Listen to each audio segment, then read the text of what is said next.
Y vamos a la diapositiva. Entonces ya estamos viendo la diapositiva. Sí. ¿Me confirma? Sí, profesor. Sí se ve, Sí, profesor. profesor, sí se ve. Ya, entonces, pantalla completa. Pantalla completa, ¿estamos? ¿Sí, no? Sí. Ya, ouch. Listo. Estamos...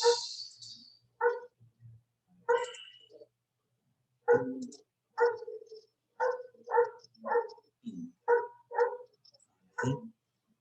Listo, entonces seguimos para que sea más personalizado, ¿no? Cambiamos de lado. Ya. Muy bien, entonces, ahí en el chat algo. Dice, ahí, gracias. Muy bien, arrancamos esta segunda fase entonces, antes de pasar a práctica probablemente. Está pasando la hora, ¿no? Como jugando mismo. Bueno, así pasa cuando sucede. Ya, fácil. Entonces, habíamos visto los cambios que suceden en la absorción, ¿no? Durante el embarazo. Y bueno, y como les decía, los principales cambios durante el embarazo son fisiológicos y que afectan sobre todo la farmacocinética, ¿no? Y que bueno, esos cambios fisiológicos que afectan la farmacocinética terminan por alterar la farmacodinamia, ¿no?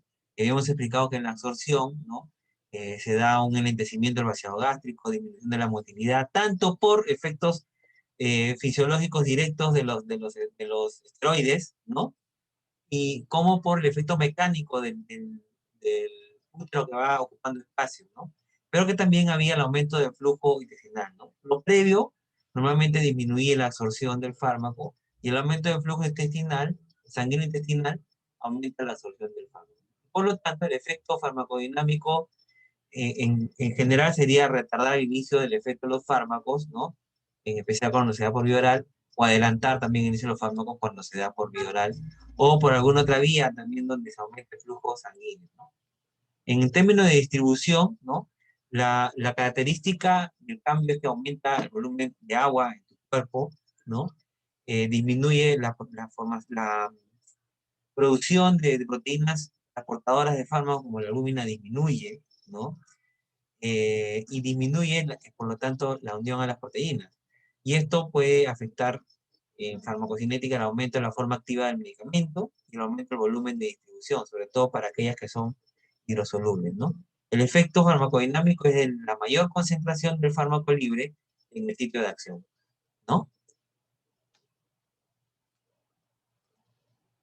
En términos de metabolismo, lo que sucede con el embarazo es que va a aumentar la actividad de las enzimas microsomales, ¿ya?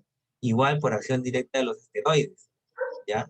Y bueno, disminuye la actividad del sistema de oxidasas, ¿ya? Específicamente. Entonces, el efecto farmacocinético es el de la modificación de los requerimientos necesarios, ¿no? Evidentemente, ¿no? Porque eh, hemos hablado de las enzimas del metabolismo, ¿no? Y hay fármacos que cuando sufren el efecto de las enzimas del metabolismo, pues estos van a simplemente a producir, pues, mayor actividad, mayor actividad de, mayor actividad de las enzimas y por lo tanto mayor cambio de los fármacos hacia moléculas hidrosolubles e inactivas, ¿no? Entonces, si eso sucede, modifica el requerimiento del fármaco, se podría necesitar más, ¿no? Pero si disminuye la actividad de ciertas oxidasas que también actúan sobre los fármacos, podría requerir menos fármaco. Entonces, el efecto farmacodinámico, ¿no? Es de menor versus mayor concentración del fármaco en el sitio de acción, ¿no? Si es un fármaco que al ser afectado, ¿no? Se convierte en una molécula inactiva, ¿no? Y aumentó la actividad de las enzimas que justamente transforman al fármaco, pues será el menor el efecto o menor la concentración del fármaco en el sitio de acción, ¿no? Y lo contrario, ¿no? Si más bien el fármaco es una prodroga, ¿no? Y aumenta la actividad de las enzimas microsomáticas, ¿ya? Entonces, menor concentración versus mayor concentración versus menor efecto versus mayor efecto. Va a depender del fármaco, por lo tanto, ¿ya? La eliminación o la excreción, más bien dicho, ¿no? El cambio fisiológico que se da es el de aumento del filtrado glomerular. Eso es lo que se da en el embarazo y bueno, el efecto farmacocinético es que aumenta la aclaración renal, ¿no? Aumenta la excreción de los fármacos, por lo tanto, ¿no? Y para aquellos fármacos cuya vía principal es la vía renal y cuyo mecanismo principal de excreción es el filtrado glomerular, entonces el efecto farmacodinámico será de menor concentración del fármaco en el sitio de acción, menor efecto, ¿no? Y tendría que ver la posibilidad de cambio de dosis, ¿no? Por ejemplo, ¿no? La enzima CYP3A4 aumenta durante el embarazo, ¿no? Entonces, ¿qué fármacos son metabolizados por la enzima CYP3A4? La carbamazepina, la hidrocortisona, el paracetamol, ¿no? ¿Se requiere ajuste de dosis, por ejemplo, para estos casos? Y ahí viene el problema, ¿no? No hay estudios que apoyen cambios de dosis en el embarazo. Que no hayan estudios no significa que el conocimiento exacto indique de que no se necesita ajustar la dosis, ¿ya? Es más, yo les decía, o sea, entramos en una nube gris, francamente, ¿no? Entramos en una nube gris cuando hablamos del embarazo y los fármacos, ¿no? Porque hay varios aspectos por los cuales eso se entiende, y lo vamos a ver en un momento, ¿ya? En el 2D6 aumenta la actividad del 2D6, por ejemplo, el 2D6 transforma fármacos como la amitriptilina, la morfina, el propanolol, por ejemplo. Por ejemplo, ¿no? La morfina se transforma en morfina 3-glucuronio y 6-glucuronio, que son metabolitos activos y más potentes que la morfina. Si durante el embarazo aumenta la actividad de esta enzima, habrá más morfina 3 y 6-glucuronio, ¿no? Y son los metabolitos que asocian también a más dependencia. Si el PI12-9 aumenta, ¿no? ¿Y qué metaboliza? Fenitoína, que es un antiepiléptico, la que es fenobarbital, y diclofenaco, que es un agente, ¿no? El 1A2 disminuye. ¿Qué metaboliza? La amitriptilina, que es un antidepresivo tricíclico, y el paracetamol. El 12-9 disminuye su actividad durante el embarazo, su expresión. ¿Qué metaboliza? La amitriptilina y el propanolol, que es un beta bloqueador. Bueno, otro efecto importante, ¿no? Que debemos reconocer eh, en la gestación, ¿no? Este sí es un efecto que es propio para la gestación, ¿no? Hemos hablado de efecto agonista, antagonista, agonista inverso, agonista parcial, etcétera, ¿no? Bueno, acá se ingresa el efecto, dentro de los efectos adversos tóxicos negativos, ¿no? En la gestante surge el efecto eh, teratogénico, ¿ya? Entonces, aquí, esta es una figura clásica, ¿no? Un bebé que nació con malformaciones, ¿no? Que se llaman focomelias, ¿no? En las cuales las extremidades no llegaron a desarrollar, ¿no? Esta es una foto del año de 1962. Y bueno, esto fue porque la gestante, ¿no? Utilizó talidomida, ¿no? Y producto de la talidomida sobre el feto, se produjo estos efectos teratogénicos. Entonces, un efecto importante durante la gestación es el efecto teratogénico, hay que tomar en cuenta. Y los fármacos pueden comportarse como teratogénicos, ¿no? Un agente teratogénico es un agente que puede ser un agente químico, ¿no? Como los fármacos, por ejemplo. Un agente físico, como la radiación, por ejemplo. Un agente biológico, como el citomegalovirus, por ejemplo, ¿no? Entonces, hablar de teratógenos en realidad es todo un mundo. Ustedes estudian mucho más eso, ¿no? Más a profundidad que los médicos inclusive, porque ustedes justamente acompañan a la gestante durante toda esa etapa, ¿no? Y en ese acompañamiento ustedes velan, ¿no? Porque estas gestantes no incurran, por ejemplo, en que hagan un uso, ¿no? De agentes teratogénicos, ¿no? Porque evidentemente ustedes van a cuidar el bienestar de la gestante y del nuevo ser, ¿no? Entonces, para explorar la teratogénesis, por ejemplo, se hace esto en animales de experimentación, en ratas, conejos y hasta en primates, ¿no? En gestantes no se investiga en las gestantes, está prohibido, ¿no? No es ético. Por ello es que es bien difícil de encontrar conocimientos acerca de efectos teratogénicos, propiamente de los efectos de los fármacos en las gestantes.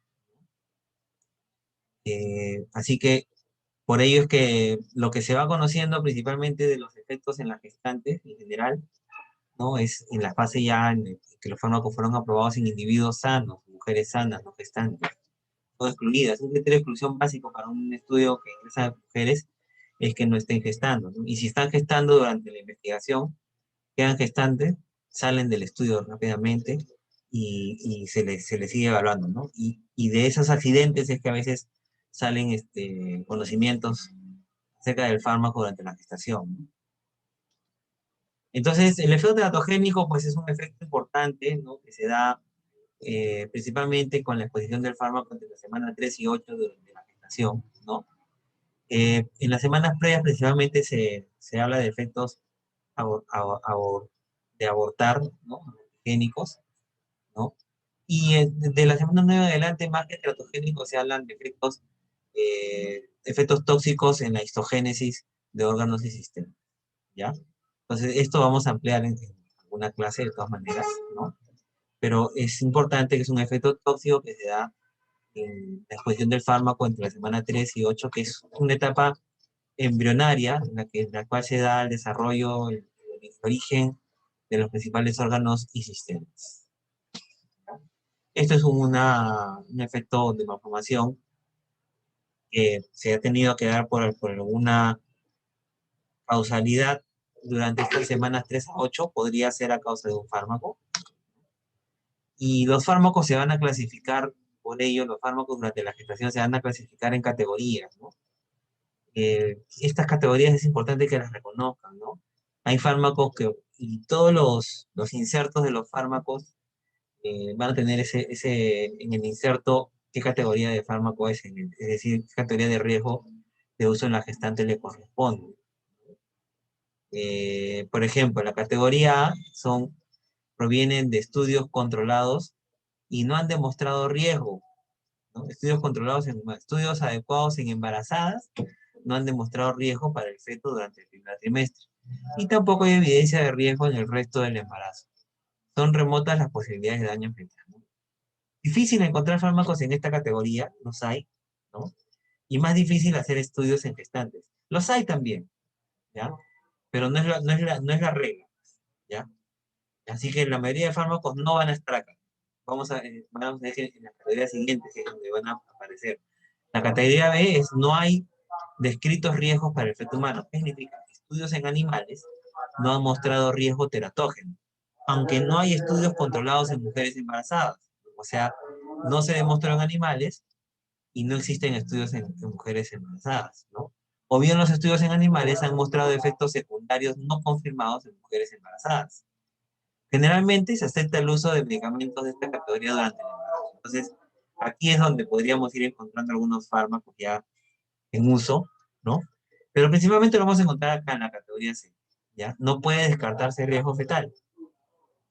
Estudios sobre animales han mostrado efectos secundarios fetales, teratógenos, embriocidas u otros, sin que existan estudios controlados en mujeres gestantes, o no se dispone de estudios en animales ni en mujeres.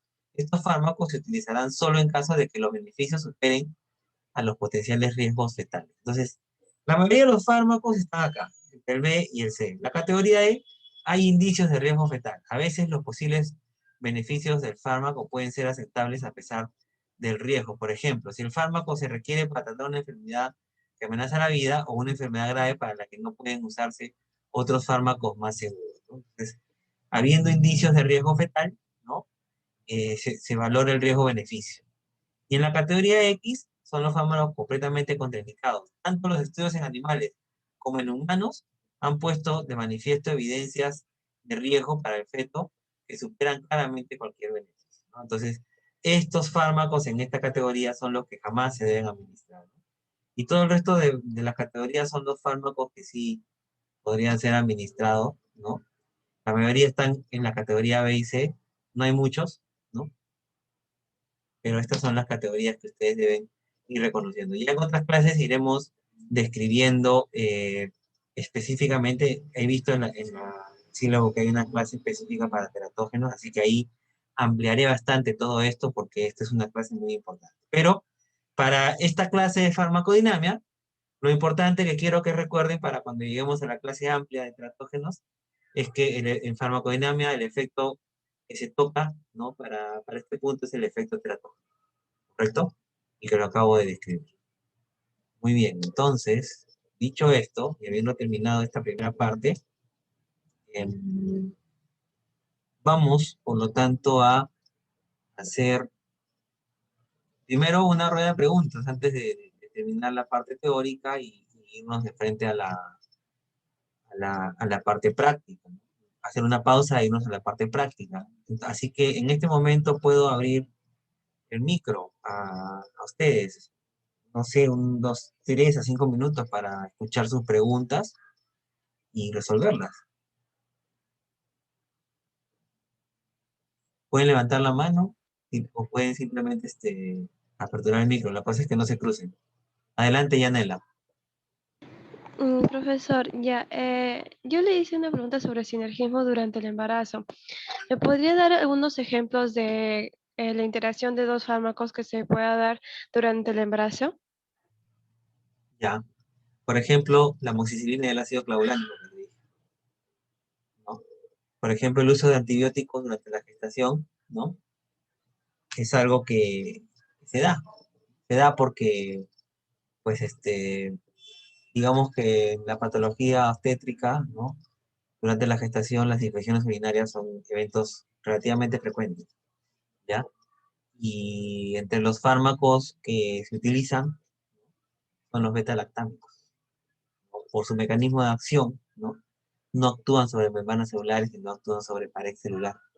Eso les da la posibilidad de ser uno de los grupos farmacológicos que se emplean durante el embarazo. Entonces ahí se utiliza un sinergismo de potenciación, por ejemplo, durante el embarazo. O sea, el concepto es el mismo, por si acaso. No varía, o sea, por eso lo aclaré, ¿no? O sea, no va a haber o sea, ahora, lo que sí tienes que tomar en cuenta son estos cambios fisiológicos que se dan, ¿no? Y que podrían sinergizar, ¿no? Por eso te acuerdas que habían interacciones farmacocinéticas, ¿no? Entonces, que pueden intervenir en la farmacodinamia haciendo sinergismo, ¿sí? ¿Correcto? Por ejemplo, si es un fármaco con más hidrosoluble, ¿no? Y habiendo menos proteínas plasmáticas, va a estar más libre el plasma, entonces va a haber más efecto, va a producir un sinergismo hacia el fármaco, ¿correcto? O sea, favorece al fármaco, es un sinergismo, ¿ya? Si lo queremos ver así, entonces esa podría ser una forma de sinergismo también hacia el fármaco, ¿ya? Por los cambios fisiológicos que se dan durante la gestación. ¿Alguna otra pregunta?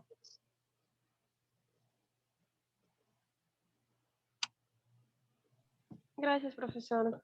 No, de nada, sí.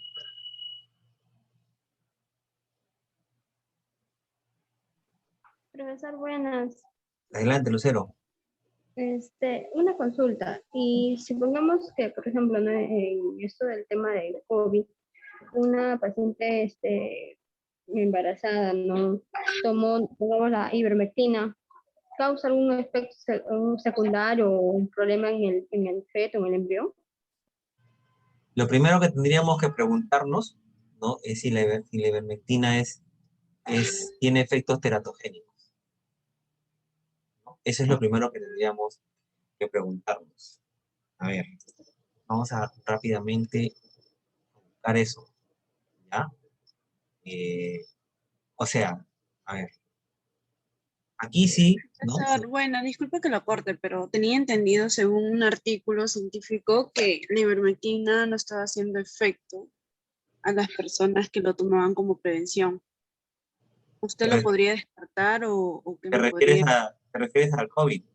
Ajá, exactamente. Ahí, ahorita podemos hacer un comentario de eso, pero en relación a la pregunta si la ivermectina puede producir algún efecto en la gestación, ¿no? Posible efecto teratogénico, biotóxico, ¿no? Porque esa es la pregunta previa, ¿sí? ¿Sí? ¿Cierto? Esa es la primera pregunta, ¿cierto? Sí, profesor, sí. Ya, Sí, ok. profesor. Entonces, para responder eso,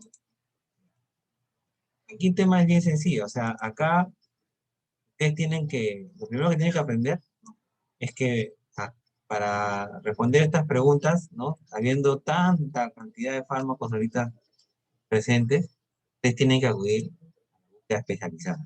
Entonces, por ejemplo, el buscador, ¿ya? De fármacos es el DRASBAN, ¿ya? Lo estoy justamente proyectando, ¿sí? Entonces, DRASBAN, ¿no? Yo puedo hacer clic acá, ¿sí? Puedo buscar directamente la ivermectina y puedo buscar si es que tiene alguna información en relación al efecto sobre el cáncer, ¿sí? Acá puedo poner ivermectina, buscar.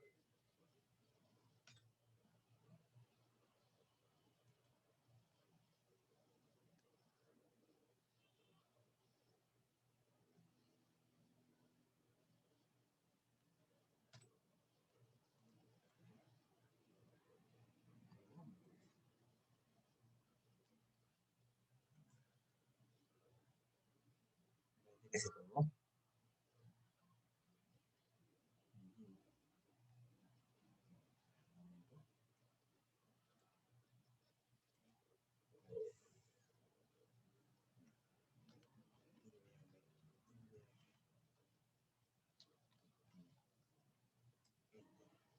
Y ahora sí está buscando.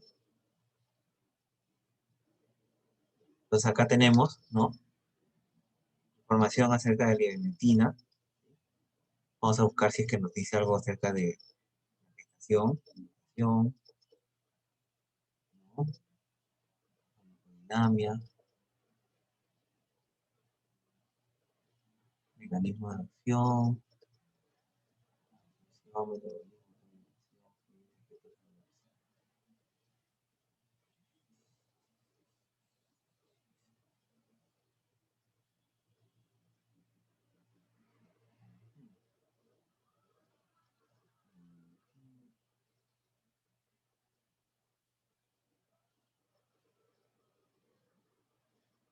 mira, yo hasta lo que he leído, ¿no? Que me estoy recordando, ¿ya?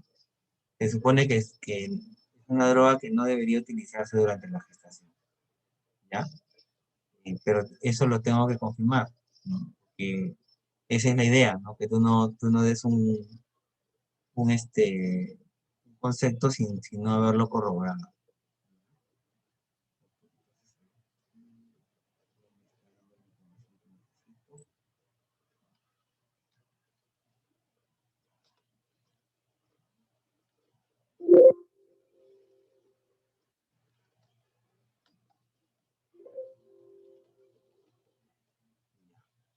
Entonces, si no encuentro acá, plan B sería irme a NCBI, ¿correcto? Y buscar en el PubMed Chain.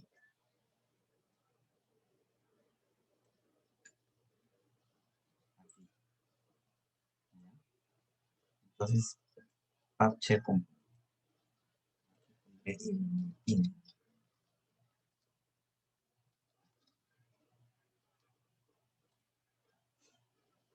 ya les estoy enseñando dos databases de fármacos también de pasadita. Parte práctica también. Entonces aquí tengo,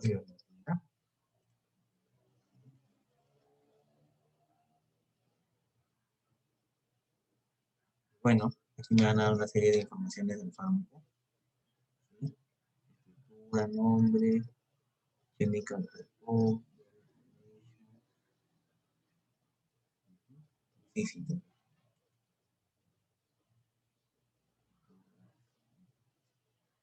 Profesor, según mi librito, dice que produce fenilcetonúria y tampoco no se recomienda en los gestantes. Claro, es lo Me que te ha digo. dado seguridad en niños menores de 5 años. Ajá. Claro, es lo que te digo. Yo recuerdo haber leído también así, pero quiero estar seguro. ¿Sí?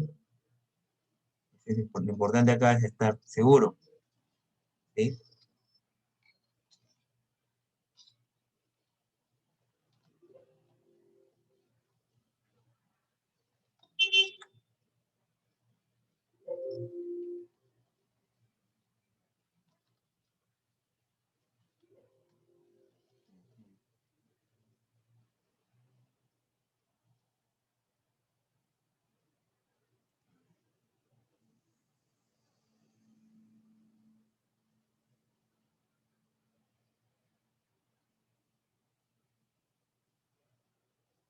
¿Qué librito me estás hablando?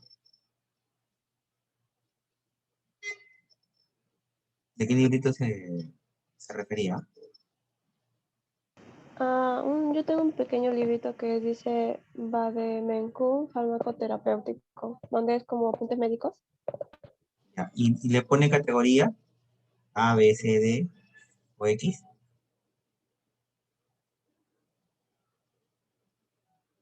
Porque eso es lo que necesitamos. Necesitamos saber su categoría.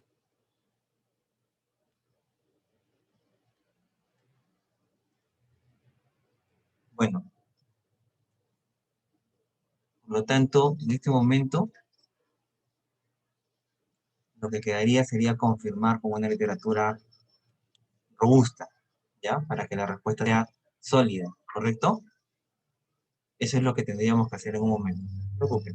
Ahí vamos a tener tiempo en la práctica como para poder buscarles esa información. Ahora, lo que estaba preguntando su compañera, que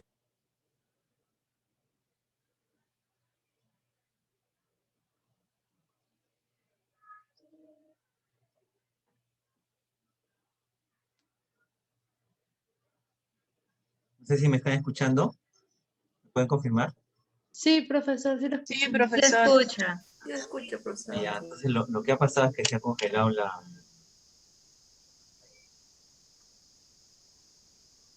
Pero ahorita se arregla.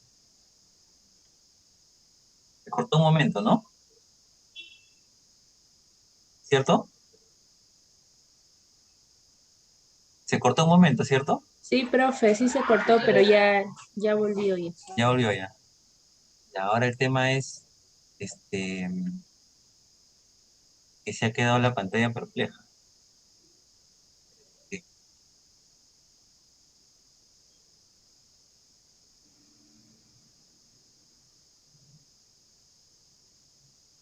¿Me escuchan otra vez?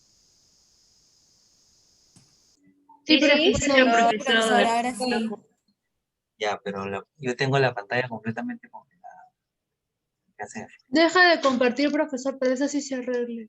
Sí, eso es lo que intento, pero se está ahí, se ha quedado pensando.